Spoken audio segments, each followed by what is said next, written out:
История чеченского танца своими корнями уходит в глубокую древность. Чеченский танец, как вид искусства, очень оригинальный вид.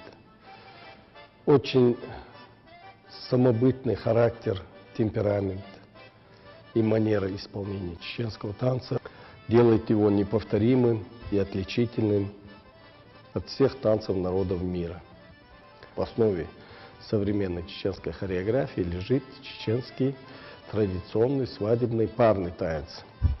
Во время исполнения чеченского традиционного свадебного парного танца на свадьбе одновременно танцевать имеет право только один юноша с одной девушкой.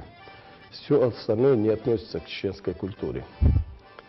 Появление второй пары исключается на танцевальной площадке в чеченской танцевальной культуре, потому что появление второй танцевальной пары — это свидетельство тому, что или тамады нету на этой свадьбе, или люди не знают чеченскую культуру, и в-третьих, это неуважение к танцующей паре. То есть в чеченской танцевальной культуре на свадьбе, то ли на вечеринке или на другом торжественном мероприятии, где объявляется чеченский народный танец, где люди имеют возможность танцевать, танцует традиционно только одна танцевальная пара. Танец начинает юноша, а право завершить танец остается за девушкой. В любое удобное для нее время или место девушка останавливает танец, она кивком головы, маленьким поклоном дает юноше знать, что она прекращает танец, благодарит его за танец.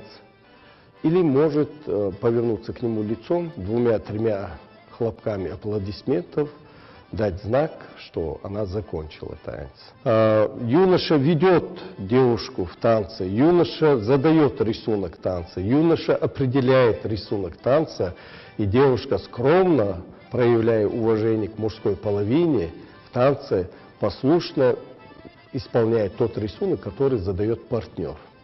И насколько он талантлив, насколько он совершенно знает свой танец, настолько и будет зависеть красота этого дуэта.